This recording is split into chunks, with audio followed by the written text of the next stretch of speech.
Welcome to Roundhill Radio. Through our conversations, we discover the holy in the ordinary, look for moments of grace and peace, and redefine what we're talking about when we talk about faith. Hi, Ed. Hey, Leslie, how you doing? I'm good. I feel like it's kind of always indicative of our work life, right? When we record remotely, which is called, we couldn't manage it any other way, but we still want to make sure we get content out for you guys. We love you guys. So we there's a will, there's a way, and here we are. We wanted to connect with you guys and not let a week slip by.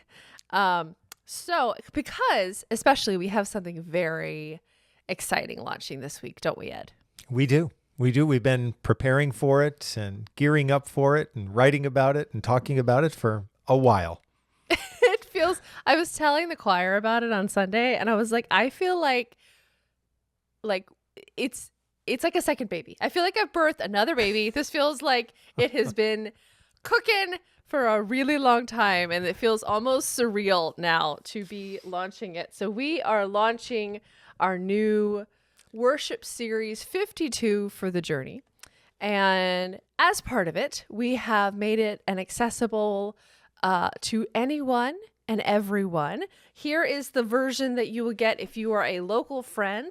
It is spiral wire O bound. I learned about bindings as part of this process, along with the other 100,000 other things I learned, which are amazing to me that I got to learn so much. It's so fun.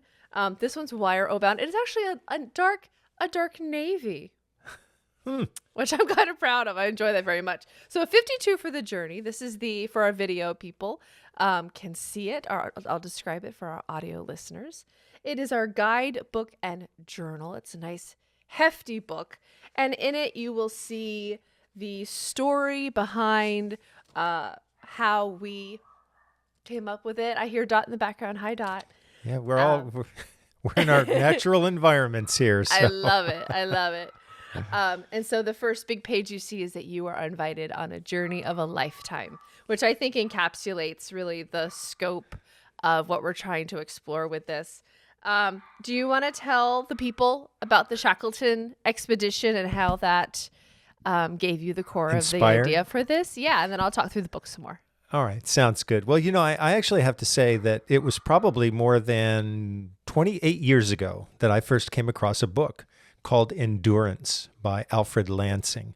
And it's the story of the ill-fated Shackleton voyage. Although I shouldn't really say ill-fated, because although the voyage did not attain its goal, it attained an even higher goal, which is it didn't lose any of its crew members. And not all of the sea voyages over the years that sought to be, expeditionary in nature came back with everyone alive.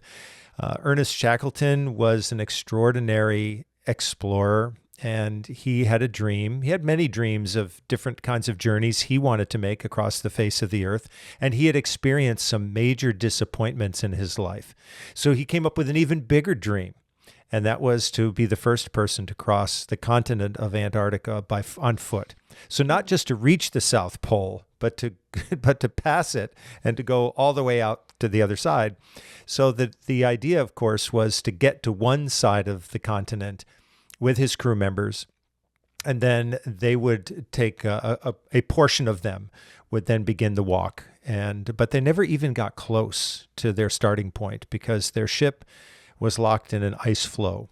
And as the ice continued to compress against the sides of the ship, it began to crack and to buckle over a period of many months, which I can only imagine how horrifying that must have been for these men, 20-some-odd men, to be looking at their ship slowly eaten by the ice. It finally became clear to them that they weren't going to be using that ship ever again, so they rescued all the lifeboats and essential equipment.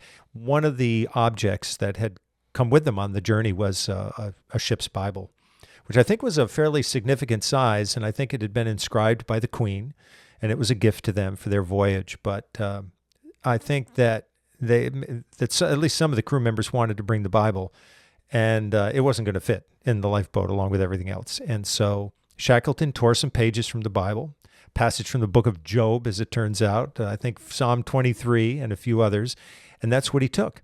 And that really got me thinking, on a personal level or on a congregational level, what if you could only take a few? What if you just had to take a few with you? And what if you could take 52, one for every single week of your journey? So that was, I guess, the starter.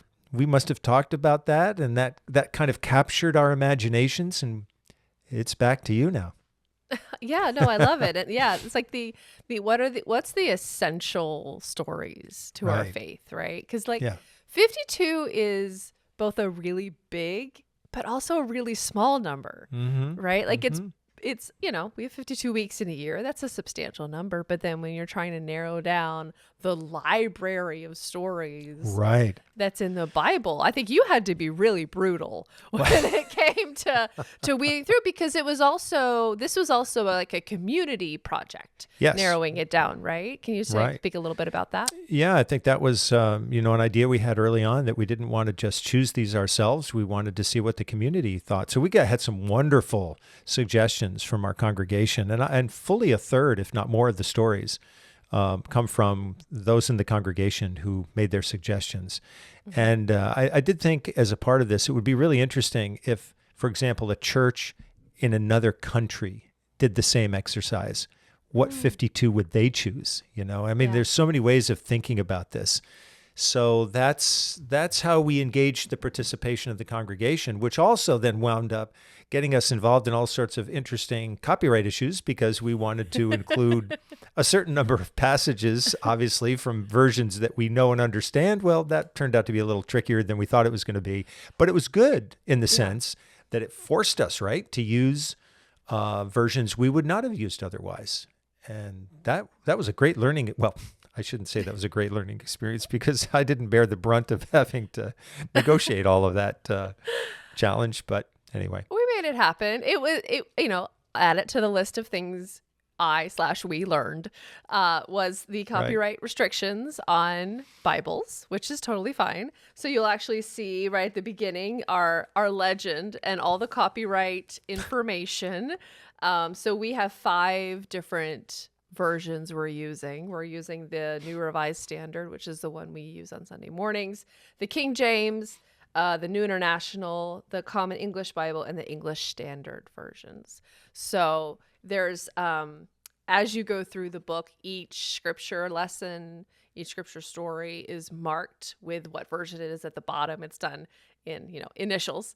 Yep. To keep it really simple for us and to save space, because we got some tight pages.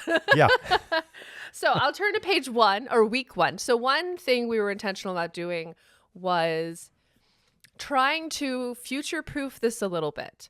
So we as a congregation are starting this journey together, our 52 weeks on December 1st, 2024.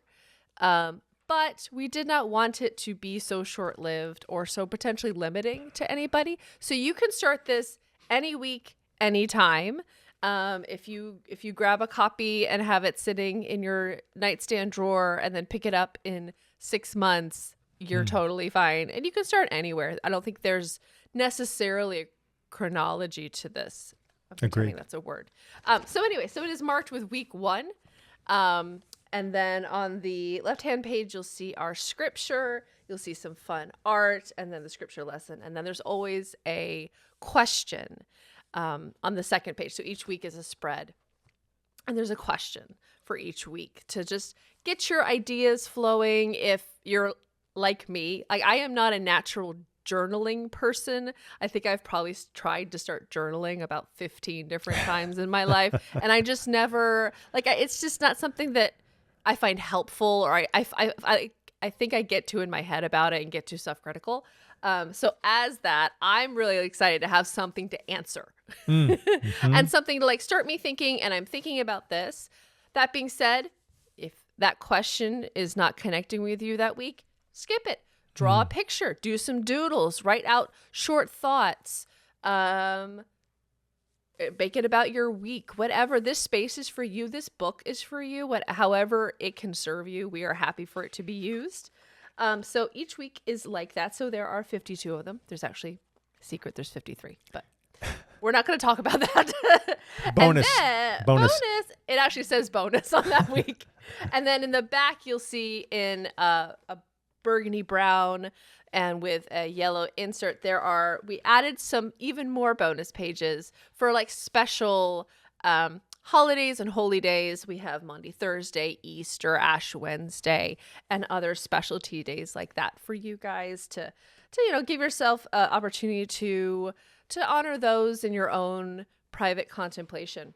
So the next question we keep getting, which I love this question so much, is there an opportunity to then share about these? Like, who am I writing this journal for?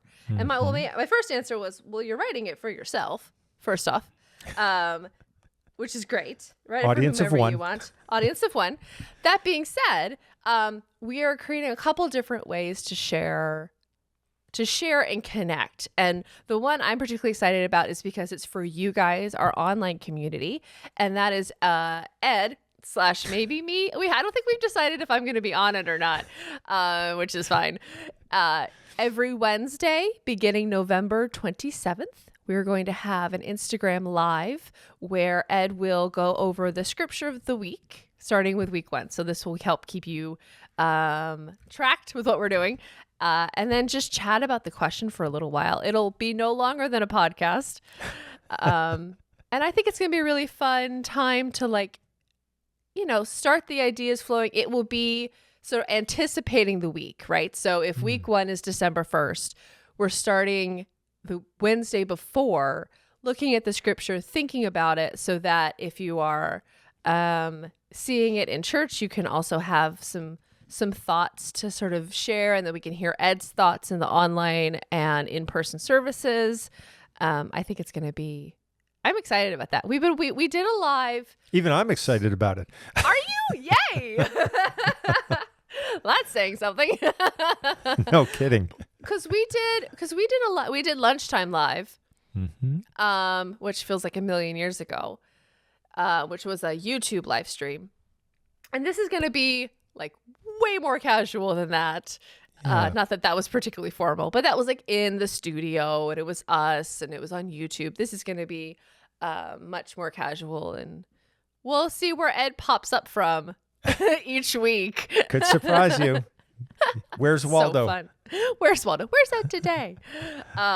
So that's, and then on some weeks you'll see, because the scripture lesson was long, I had to tuck in another page. So there's some fun journey related quotes, which I think is fun. And the whole design, if you haven't seen it yet and you're listening to the podcast, the whole design is this very, I went for like a vintage travel look. I don't know what inspired it, but it just popped in my head and I couldn't let it go. So it's got like the retro mail stripes. We've got a compass rose. We've got my favorite little, like, you are here and then you travel, and it's like there's a loop. Because no journey is from A to B straightforward. So that's the book. It's fun. You've infused a lot of fun into it, and it's got a great look and feel that I think it's going to make it fun to work through the pages, on a week-to-week basis.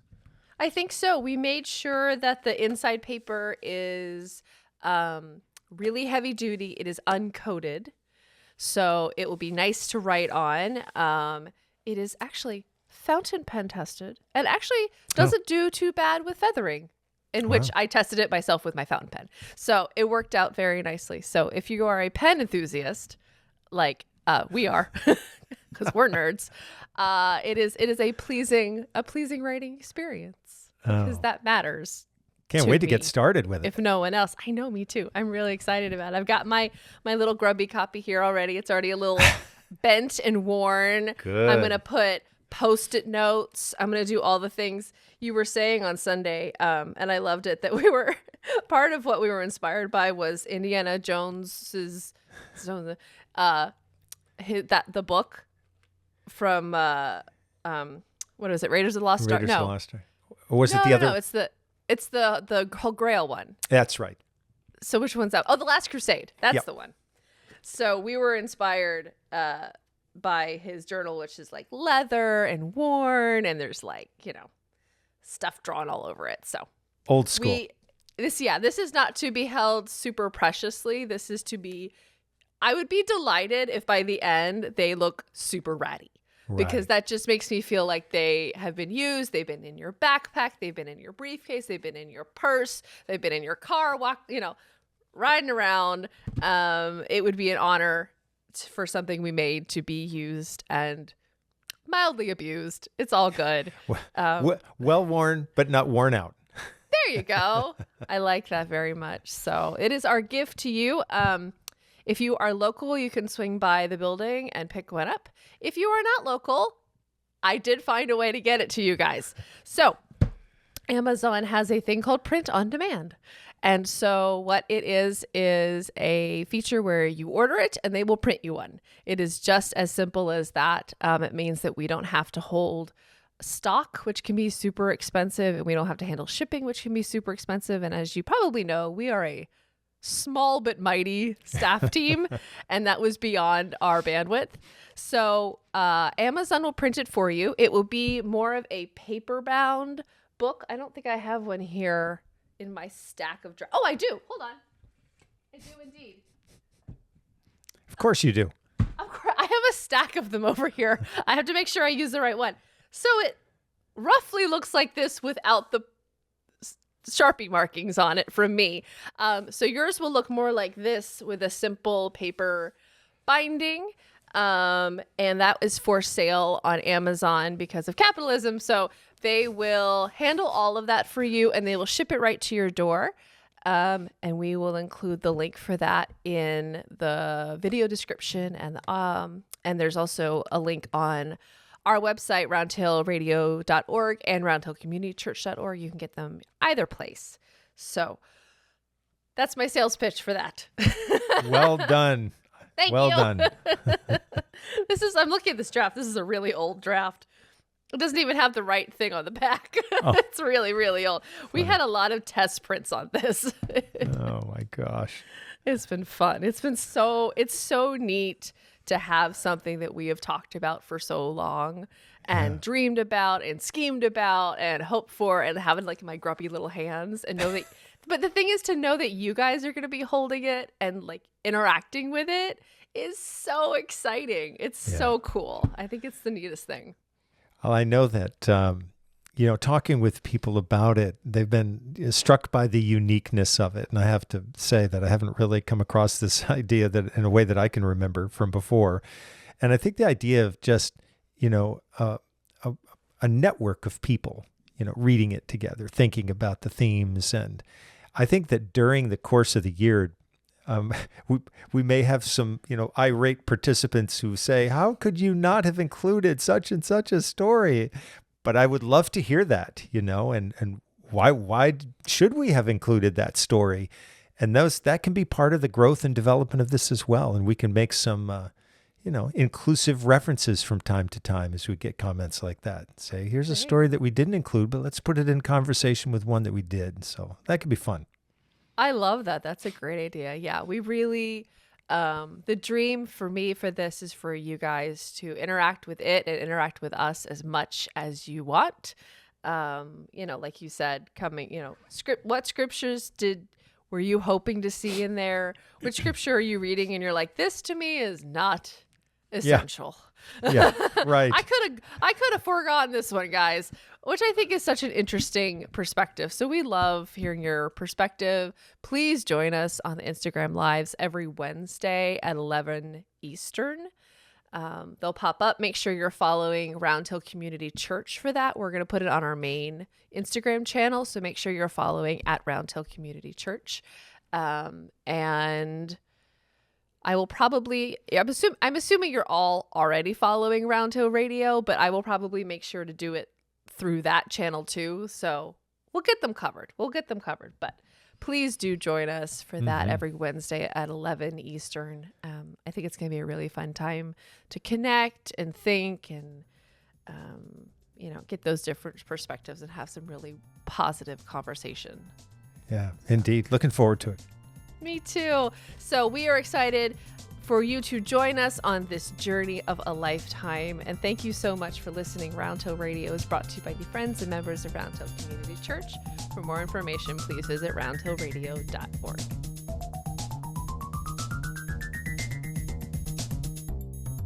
If you enjoyed this podcast, there are a few things that you can do that would make a big difference to us. Like the video, subscribe if you aren't, and click the notification bell and select all.